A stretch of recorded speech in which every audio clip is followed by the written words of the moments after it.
بالله السميع العليم من الشيطان الرجيم بسم الله الرحمن الرحيم رب اشرح لي صدري ويسر لي أمري واحلل عقدة من لساني يفقهوا قولي. Donc voilà, petite vidéo. Donc j'ai longtemps réfléchi pour savoir si je devais faire cet audio. Donc j'ai fait la prière de consultation à plusieurs reprises. Et machallah, à chaque fois, Allah il m'a donné des rêves favorables. Alors,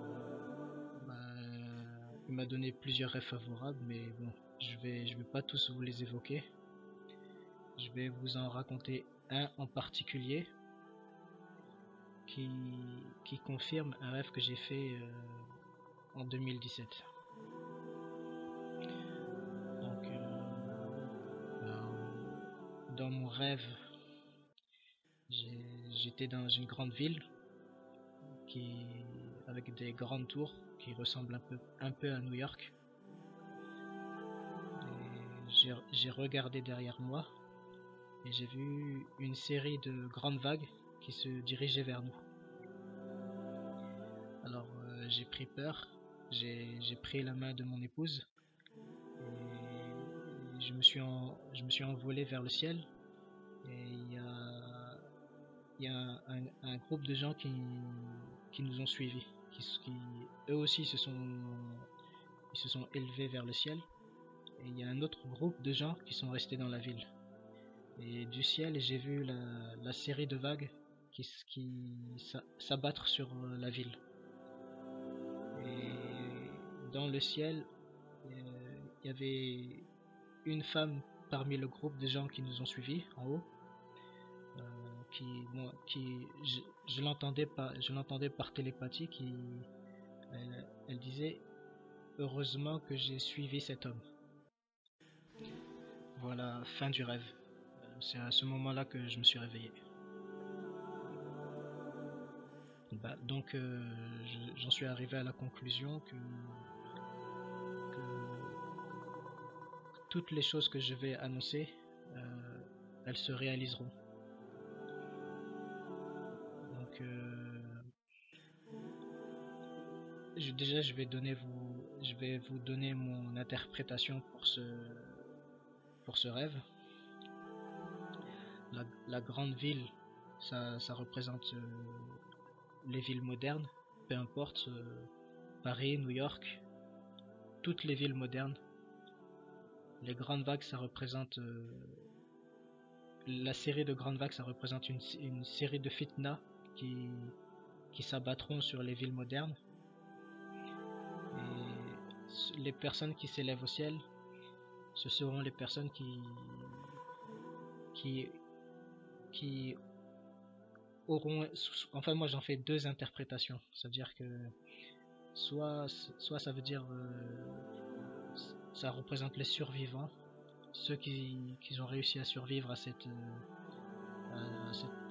fitna, ou soit ça représente les gens du paradis, les gens qui ont sauvé leur âme. Donc on va passer directement au rêve un rêve que j'ai fait le mercredi 27 juillet 2017. Alors dans ce rêve, je marchais dans un sentier. J'étais dans une forêt, dans une grande forêt, et il faisait nuit et on était un peu avant le Fajr. Donc sur mon passage, j'ai rencontré deux frères, un qui portait un qamis blanc et qui s'appelle Abdel Kabir, et un autre frère qui s'appelle Mohamed. Donc je passe, et sur mon passage, celui qui s'appelle Abdel Kabir, il me dit Hololain Mashallah. Donc moi je continue ma route et j'arrive dans un endroit où devant moi il y avait une espèce de pente.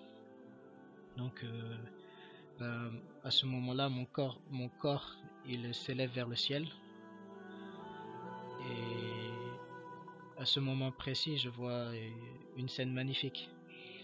Et à ce moment précis, dans mon propre rêve, je me réveille. Ça veut dire que dans mon propre rêve, j'ai conscience que je suis en train de rêver. C'est un rêve lucide. Si vous tapez sur Google, sur YouTube, et ils vous expliqueront c'est quoi un rêve lucide. Donc qu'est-ce que j'ai vu? Ben, j'ai vu le soleil qui se lève sur une espèce de campagne, et il y avait beaucoup de végétation. Et bon, vu que j'avais conscience que j'étais en train de rêver, j'ai tourné ma tête à droite et à gauche. Comme ça, quand je me réveille, comme ça, quand je vais me réveiller, je pourrais interpréter le rêve. Donc j'ai tourné ma tête à droite et j'ai vu une église, et j'ai vu un hélicoptère qui se rapprochait de plus en plus. Et ben, je l'ai vu tirer des balles un peu partout.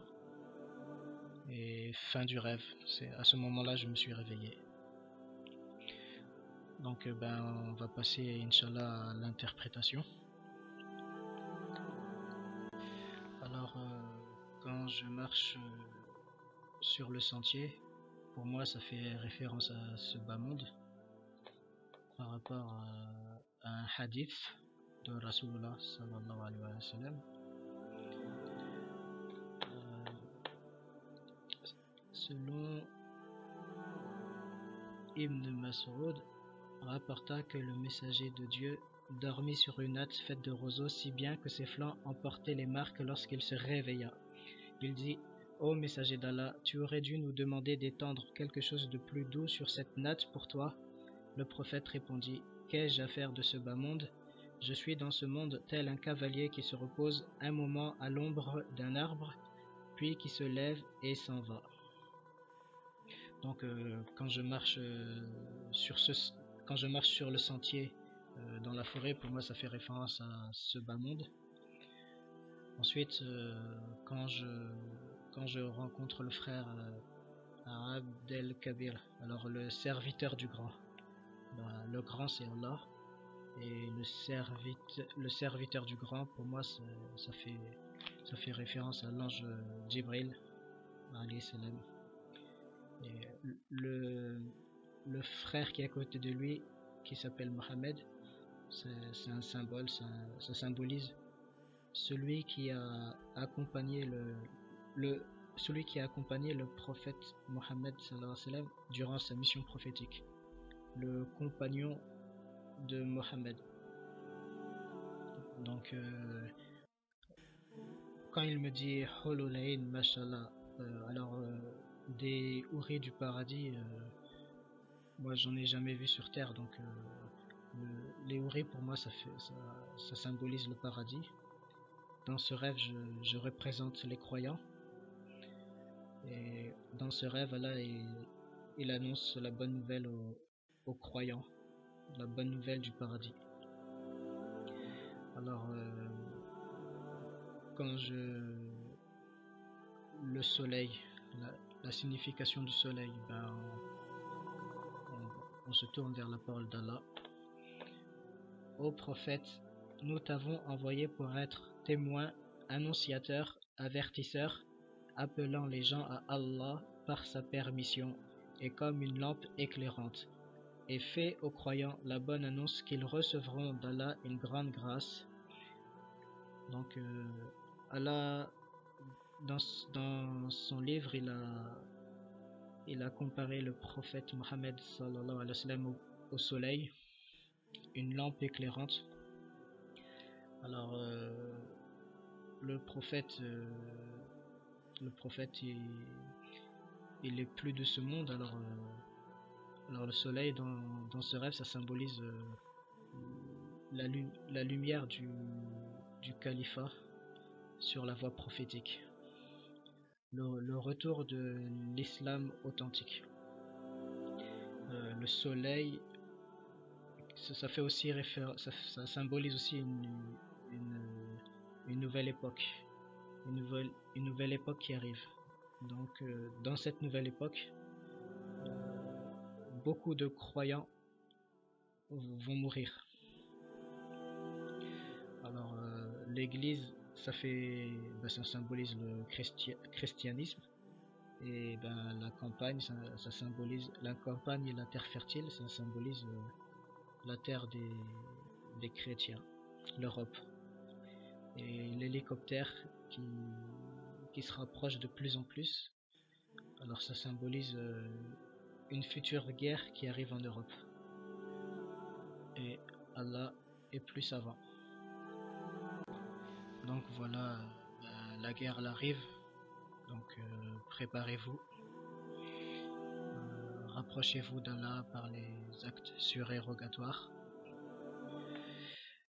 Selon Abu Huraïra, qu'Allah soit satisfait de lui, rapporte que le prophète sallallahu alayhi wa sallam a dit que quiconque montre de l'hostilité à l'un de mes bien-aimés, je lui déclare la guerre. Mon serviteur ne peut se rapprocher de moi par une chose meilleure à mes yeux que ce que je lui ai prescrit comme œuvre obligatoire. Et mon serviteur ne cesse de se rapprocher de moi par des œuvres surérogatoires jusqu'à ce que je l'aime. Et quand je l'aime, je deviens l'ouïe par laquelle il entend, la vue avec laquelle il voit, la main par laquelle il saisit et le pied avec lequel il marche.